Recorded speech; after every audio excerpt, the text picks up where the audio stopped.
Okay, we're going to be proving a trigonometric identity here. It involves a left side and a right side, and there is no particular way when you solve a trig identity in terms of steps to take. It's really a combination of trial and error, using some strategies, and making mistakes. So in this question here, we want to prove that the left side is equal to the right side, and the strategy that I recommend when faced with an identity like this is to look at the more complicated side. Now, what do I mean by more complicated? I really say that in quotes because more complicated could mean many things. But in this case, anything that looks, at least on the surface, in this case, the left-hand side, okay, that has more terms, okay, maybe more factors, more sums, something like that. So I'm going to start with my left-hand side. So left side is equal to cos x plus cos x times tan squared x. Let me make my pen a little bit thinner. Now, I want to somehow make this equal to 1 over cosine x. I don't know where to start, but I do know that on my right-hand side, I don't have a tan x.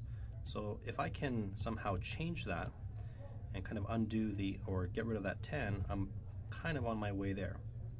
So let's see what happens. I'm going to use the trig identity sine squared x over cos squared x, and I'm replacing tan squared x by that, and then multiply together. Let's see what we get here.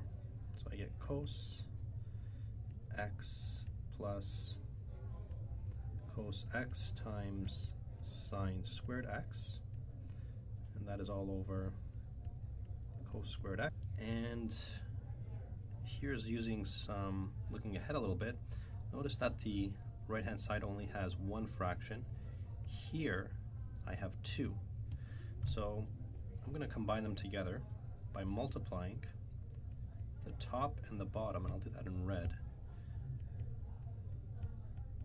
of the first fraction of the first term by cosine x. Remember, that is cos x over 1, and then I just have all this stuff again. Actually, I should be multiplying both sides by cos squared x, because over here I have cos squared x. Okay. So we are at this stage. I end up now with, what do we have? Cos to the power of 3x plus cos times sine squared x, and that is all over cos squared x. Okay, now where do we go from here? So I'm going to kind of take a little, I'm going to factor out now cosine, see what happens here. I end up with cos squared x plus sine squared x, and that's all over cos squared x. Now, this here should be apparent is equal to just 1 by the Pythagorean identity. And we have cos squared x. This nicely cancels out, and our final answer is 1 over cos x, which was... Please excuse the interruption.